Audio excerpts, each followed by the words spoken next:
Once a leader, Honorable Harina Idusu.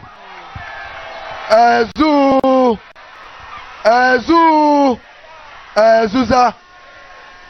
Want to thank all of you for making this work for the John Mahama victory come December 7th a success. You have defied the rain, putting your faith in John Mahama to come and lead change and rescue our country. God bless you all. God bless you all. I have the singular honor to introduce Excellency John Dramani Mahama to come and speak to you. But before I do that,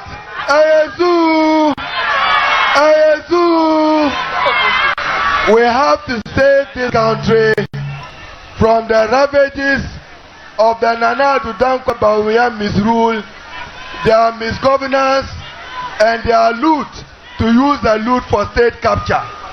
We must stop them, and we must stop them with your support. Today's work, you are sending a strong warning to Nana Addo Dankwa and Bawumia that you police the ballots, protect the ballots, and ensure a John Dramani Mahama victory. I have only one message for you. I hear the MPP and SM professor have said that the NDC have no record of a social policy or social intervention. Let me remind him that rural electrification, as President Mahama mentioned at Kempiski, is a worthy signature initiative of the NDC which has changed lives and benefited Ghanaians. But what is even worse, in this country, there must be intellectual honesty.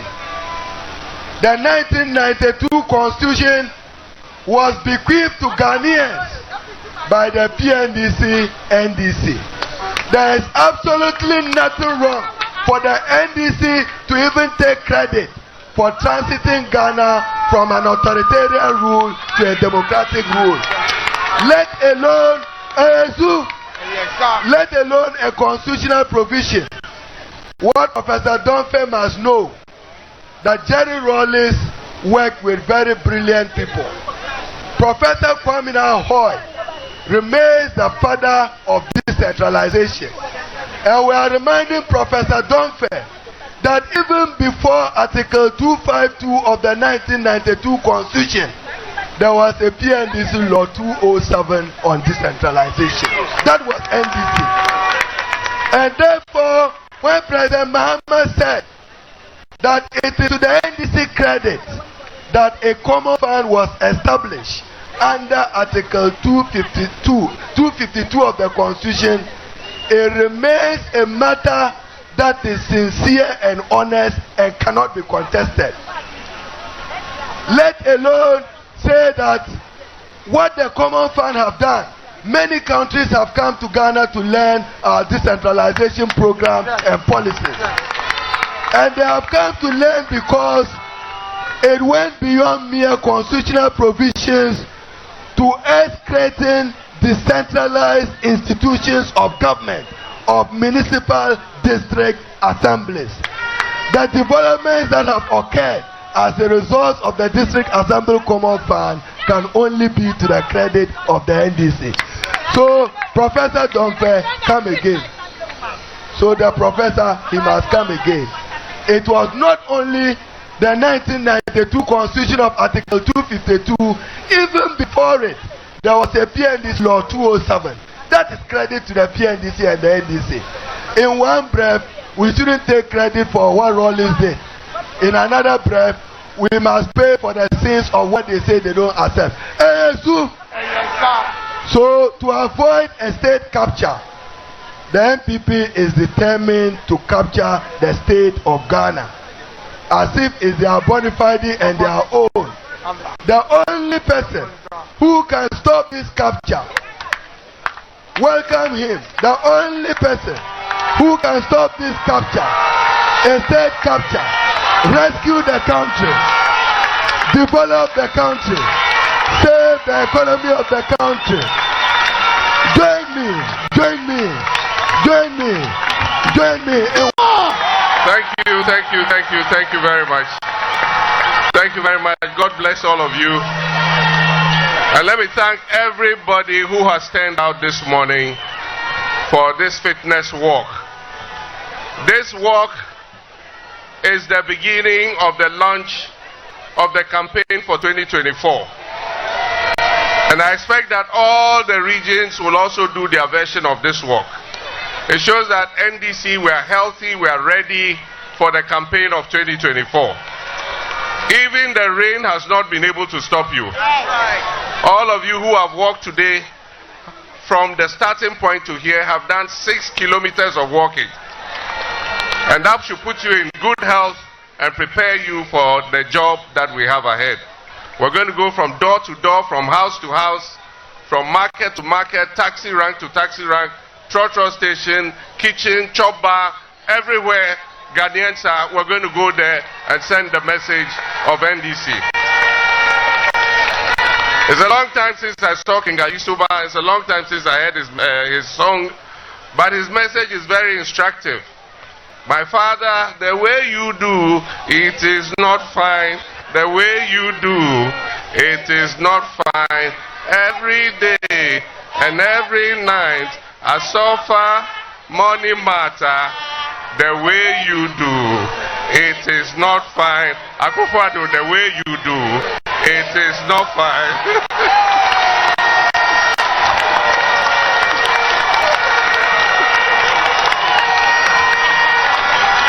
So we're telling Akufo-Addo, the way you do, it is not fine.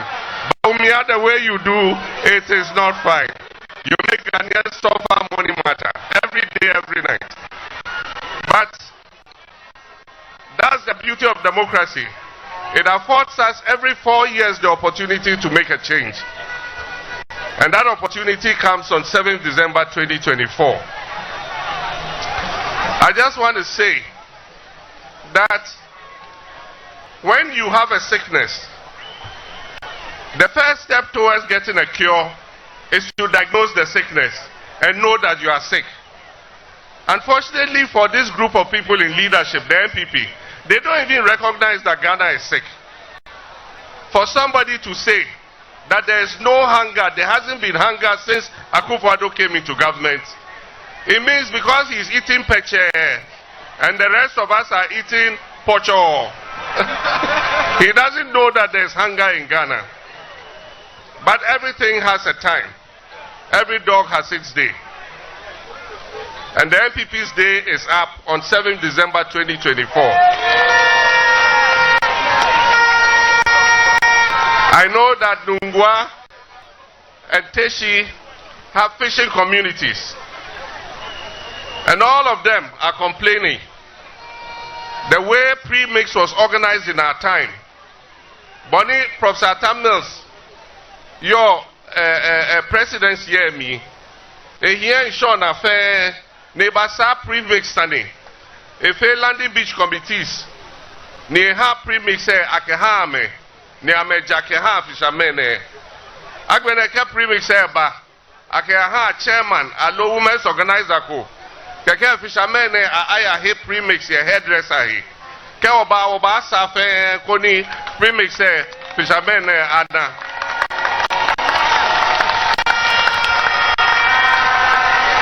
I just want to talk about 3 initiatives. And I talked about it when we went to Ayawasu Iswagon and Adenta. The first is the National Apprenticeship Scheme. As I've said before, not all our children are imbued with the same mental ability. You can have the same children sitting in the same class. When the teacher teaches, one is able to catch it immediately. And so we think that he's smart, he's knowledgeable, he's intelligent. There's another one who is slow to learn. And so we might do an exam. The sharp one will continue to university. Does not catch it very quickly, does not have the talent that God gave him. Take those two, the one you say is slow and the one who is smart, put them in an environment where they have to use their hands. and you find that that other one is better able and more skillful than the one who gets A in class. So all our children have a talent that God gave them. So it cannot be that we give free education to one group all the way to university, and yet when the others fall out, they are left to their own fate. Not all of them can go into the TVET centers. And so our strategy would be to introduce the National Apprenticeship Program, so that for those who are not able to continue into tertiary education, they'll be able to go into an apprenticeship and learn a skill with their hands, so that they can also find work.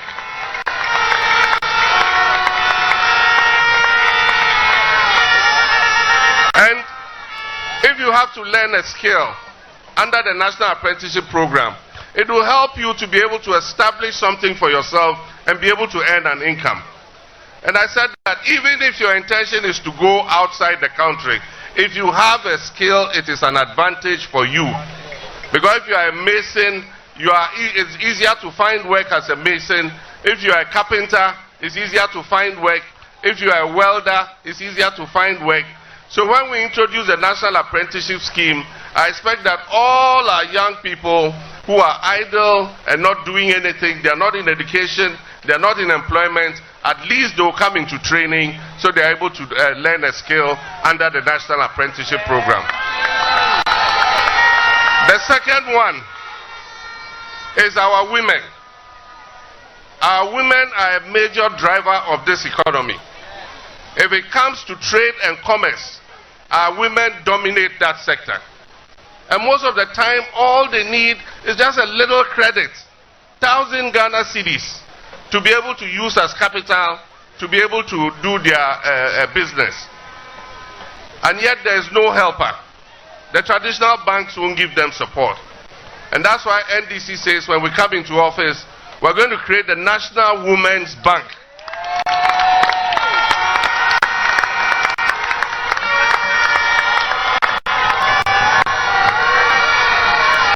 The bank will have outlets in the major markets and everywhere that women have their small and medium enterprises, so that the little credits that they need, the 500, the 1,000, the 2,000, the 5,000, that bank will lend it to the women, and as they pay, it will be a revolving fund and will be given to other women, and they will improve their circumstances. Because women form the majority of our population.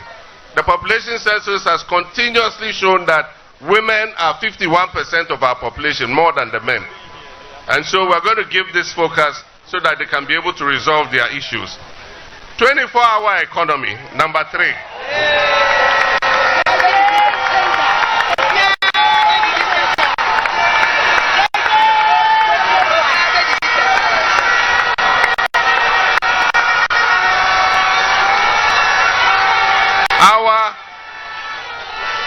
Our economy is in crisis. We cannot turn the fortunes of this country round as fast enough if we continue to work only from 8 a.m. to 5 p.m. And that is the point I'm making. If we continue to work only from 8 a.m. to 5 p.m., it will take us decades to turn this economy around. And so we need to be running, not walking. And our opponents say, oh, but some people are doing it already. Fine, some people are doing it already. But there's no policy that incentivizes people to do it. That's all I'm talking about. And so we are going to introduce the policy that gives incentives for more business people and manufacturers to adopt the 24-hour economic policy. Because if we incentivize them and they add on additional shifts, even if it's only one shift, if it's even only one additional shift, that will create additional employment for young people. Yes. Our unemployment rate is unacceptable. It was just above 8% in 2016. Today it's 14.7%. And so we have to deal with the unemployment situation. All those artificial job creation policies have not worked.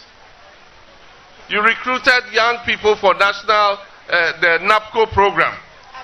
Up till today, you haven't even paid them their arrears. Bawumia and Nana Akufo-Addo, I'm speaking on behalf of the NAPCO trainees. We beg you, they're on their knees. Pay them what is due them.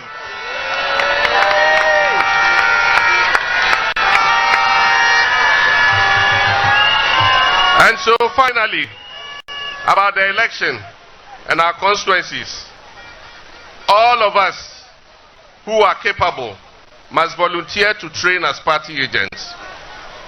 So wherever you are, if you are an accountant, you are a banker, whatever profession you have, if you are capable, please volunteer. We have to train you. However intelligent you are, if you are not trained in the electoral process, you will not be able to police the poll for us. So if you submit your names, it will be submitted to the Elections Directorate. We will know the polling station where you vote. So on that day, you are not just going to vote and go back home. You are going to vote and you are going to sit there and protect the ballot for the NDC and the people of Ghana.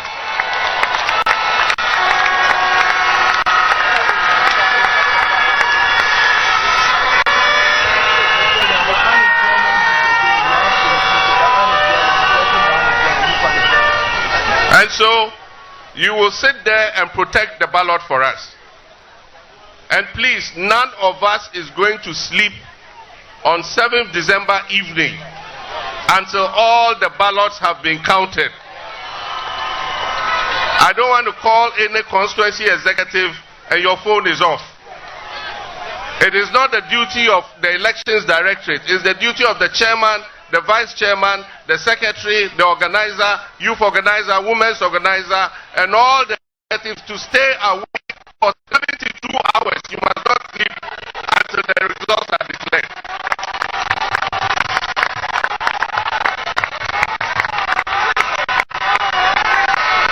And I wish to assure Ghanaians that we are going to protect their ballots. Vote for the NDC and your ballot will not get lost. We will police the poll and make sure that every single vote counts. And so please, let's all gear up for the election. This fitness walk has been very good because we don't do a lot of physical activity now. Today, you see young people and they have kidney disease, they have liver disease, they have diabetes. It's because we're all seated, we're not walking. Everywhere we go by car. And so we must do a little physical activity. If you do physical activity, it prevents you from getting hypertension and diabetes. And those are the things that trigger kidney failure and other sicknesses.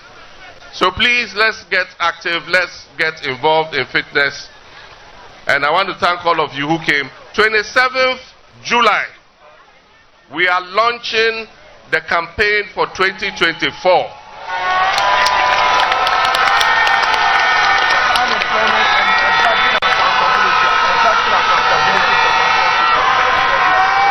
27th July, we are launching the campaign. And once the campaign is launched, there is no sitting down. The campaign is for all of us. It's not for Joshua Alabi, he's the campaign manager. It is not for your constituency campaign task forces. It is not for your regional campaign task forces. It is for every one of you. Any spare time you have, wear your t-shirt. We're going to send you leaflets. And you go from house to house and distribute the leaflets to your neighbors and tell them the message of NDC. That NDC is going to come and solve this economic crisis and create job opportunities for our unemployed youth. It will change the hopeless situation that has been created by this administration. And as I said last week or a week when I did the media encounter, it is not us who are asking for accountability. The people of Ghana are asking us to hold this government and the people who have stolen from the people of Ghana. We should hold them accountable.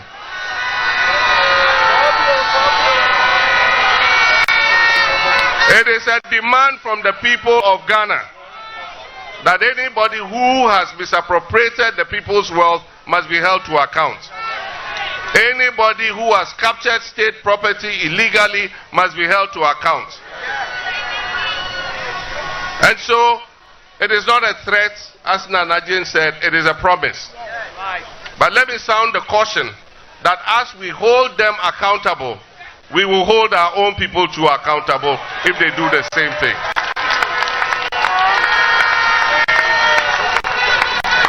So on 27th July,